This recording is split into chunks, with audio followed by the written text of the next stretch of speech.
Good morning, everyone. It is day 3 of online learning, and you guys are still doing a great job, so keep it up. Now, before we get into our 15.4, or 15.2, 15.4 Daily Common Core review for bell work, I'm going to show you a rounding with numbers vocabulary video. Good evening. Welcome to the Roundabout Show with your host, Ronnie Rounder. You know, sometimes with numbers, you don't need an exact answer. You just want an estimate, a reasonable guess. And today, we're going to talk about rounding. We're here on the number line right now, and as a matter of fact, I see a number right over there. Hi, I'm 24 and I'm doing fine. Just hanging out here on the number line. I have to get rounded to the nearest 10 so I'm easier to work with. Now, let's begin. What I need to do is find which multiple of 10 that I'm closest to. On the number line, let's see who we've got. 30 is on the right. Come on and take it to the top. And 20 is on the left. You wanna be down? Whichever is closer is where I'm gonna round. 4 units from 20 and 6 units from 30, so I'll be rounding down to 20 in a hurry. I'll keep the number in my tens place, the 2, we know, and the rest of my digits will become zeros. Hey, I'm 57. What about me? Where do I round to? I'm stuck in between 50 and 60. Wait, okay, I'll round up to 60, just 3 units away. Turn my tens place digit from a 5 to a 6. The 7 is a 0. Now I made the switch. Right, but I'm 35, I don't know where to round. Should I go up or down, guys? I'm the same distance between 30 and 40. Where do I go? Who will support me? Don't worry, 35, it's cool. Thank goodness. For numbers like you, there's a rule. Okay. Numbers that end in 5 always get rounded up. So I'll go ahead and make the jump to 40. Yep. Rounding numbers, you know how we do. What's the place value that you're rounding to? Look right, 4 and under, you're going down, and 5 and above is going up until it's rounded. When you're rounding, you know how we do. What's the place value that you're rounding to? Look right, 4 and under, you're going down, and 5 and above is going up until it's rounded. Hey, it's me, 483. I'm so high on the number line that I'm hard to see. Rounding to the nearest 10, that could be smooth, but for now, rounding to the nearest 100 is the move. As it turns out, it's similar to what we've already learned about. You need to find the closest multiple of 100. Between 4 and 500 is what I've discovered. Since that's the place value you're trying to round to, look to the right. Hey, 8, I found you. You're above 5. So we're rounding up, bro. Your hundreds place bumps up 1. The rest are zeros. So I can round to the nearest 100. That's wicked. But what if I want to get more specific? An estimate that's closer to who I really am. Well, you could also get rounded to the nearest 10. Now back on the number line is where you find me. Between multiples of 10. 480 and 490. And by now, you should already know.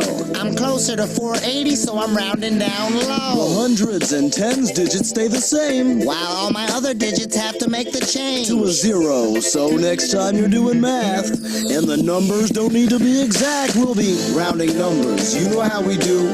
What's the place value that you're rounding to? Look right, 4 and under, you're going down, and 5 and above is going up until it's rounded. When you're rounding, you know how we do. What's the place value that you're rounding to? Look right, 4 and under, you're going down, and 5 and above is going up until it's rounded. All right, that's a wrap. Ronnie Rounder, that's me. Yeah. All right, I hope you guys enjoyed that video on FlowCAD, rounding numbers. Now we're gonna get started with our morning work, Daily Common Core Review 15.2. Okay, so jumping right on in here, it says, which is another way to name the fraction 2/6? Now, when I'm thinking about this question, and it says another way, it's asking for an equivalent fraction, which I'm sure that you figured out, okay? So some of you may not have remembered your equivalent fractions, so I have my fraction strip here for you.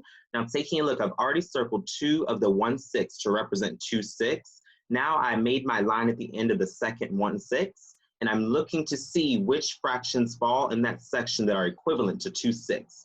And when I look at that and I look at my options, I go down the list. So I look at A, 6/2. This is already 2/2, so 6/2 probably wouldn't equal inside this section, okay? 1/6 can't equal 2/6, can it? Nope. Now when I'm looking at 1/3, C 1/3, I'm looking at 1/3 right up here, and I notice that it's in the exact same section as 2/6. Does everyone see that? Okay. And that means that our answer is C. Okay. 1/3. Okay. Right. I'll give you a moment for that. All right. I'm going to move to number 2. It says, which number can be multiplied by 7 to get 63? Now, remember when you're thinking about questions like this, it's just asking for multiplication and division here. We know that 7 times 9 equals 63, 9 times 7 equals 63, and so on, okay? Down here, it says, Samantha drew a quadrilateral with 4 right angles, okay, and 4 sides of equal length, okay? Which best names the quadrilateral Samantha drew? When we're thinking about 4 right angles and 4 sides of the same length, I'm sure you figured it out that it was a square. And for those that forgot what angles look like, here's my somewhat non-perfect square that I've drawn. And those are the angles right there. And in a perfect world, these sides would be the same length that I drew. But remember, when you're making your shapes, it's not going to be as perfect as the paper would be, okay? All right, so our answer is D, a square, 4 right angles, and 4 sides of the same length. Let's see. Number 4 says, Mario is reading a book that has 376 pages, okay? All right. He has 218 pages left, okay? That keyword left to read. What is the best estimate for the number of pages Mario has read? So what we need to do is we need to remember what we're doing here. Now, if it's asking you for which is the best estimate, clearly we're going to be estimating to figure out how to solve for the problem. So we're gonna we're gonna estimate 376. And when we estimate that, we're gonna estimate it up to 400. If 376 were on a number line, would it be closer to 300 or would it be closer to 400? And the answer would be closer to 400. So that's what our estimate would be for 376. So that's the first thing that you write down, okay? If it says he has 218 pages left, okay, we're gonna round 200, we're gonna estimate 218. Are we gonna move it towards 200, or is 218 closer to 300, okay? And it's closer to 200. So we're gonna estimate 218 to 200, okay? Now if it says the keyword left, that means we are going to subtract. When I subtract 400 minus 200, I get 200. So your answer for number 4 is C, about 200 pages. Okay, give you a moment for that. All right, we're gonna move forward here. Okay, off to number 5. Number 5 says, what is 2,747 rounded to the nearest 100? All right, now remember, when you're thinking about rounding, 5 or more, you're gonna raise the score. 4 or less, you're gonna let it rest, okay? Okay, so when I put down my number, 2,747, and I need to round to the nearest 100, that means I need to look for my hundreds place to begin with. So when I have 2,747, the first thing I'm gonna do is find my hundreds place, and I'm gonna underline it, okay? Right, I found my hundreds place, that 7 is in that hundreds place, okay? Now I'm going to circle my tens place, okay? And that 4 is in the tens place. That 4 is gonna tell you whether to go up or to go down. And we know that with 4 or less, we're gonna let it rest. So we're gonna let it rest down to 2,700, okay? The reason we're rounding it to 2,700 is because it's asking to round to the nearest 100, okay? Make sure you're paying attention to that detail right there, nearest 100. All right, we're moving to number 6. It says, draw a square that is divided into 4 equal parts, okay? That's what I'm gonna do, okay? Write the unit fraction that represents each part, then shade 3/4 of the square. Explain how you shaded 3/4 of the square, okay? So first thing it told us was to draw a square that is divided into 4 equal parts. So I'm gonna do that. Now mine won't be perfect and yours won't be perfect, but that's okay as long as you gave a square with four equal parts in your head, okay? It says, write the unit fraction that represents each part. Now remember, when we're talking about unit fractions, we're focused on the individual equal parts. So that means that's gonna be 1 out of the 4.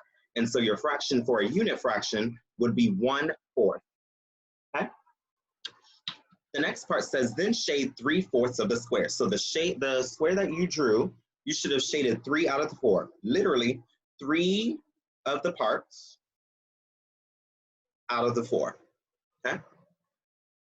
Right? Then it says, explain how you know you shaded 3/4 of the square. Now, I'm sure you're able to give an explanation as to how you know, okay? I'm gonna move to number 7, right? We're at our last question here. Okay.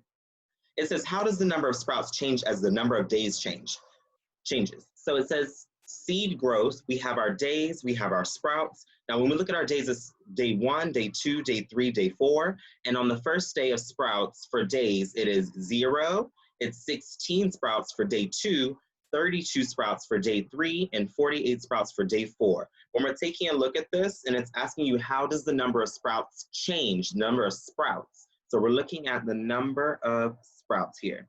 We're looking at that pattern. It went from 0 to 16 to 32 to 48. First things first, when you're looking at a chart like this and you're trying to figure out the pattern, notice how it goes from 0 to 16. So we know that it added 16 more sprouts for day 2.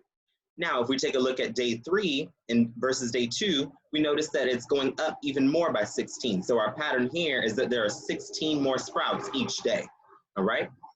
And if you're still unsure based off the first day or the second day, simply just keep adding 16 to day 1, day 2, day 3, day 4, and you'll see that the pattern is 16 more sprouts each day, okay? And that concludes our morning work for today.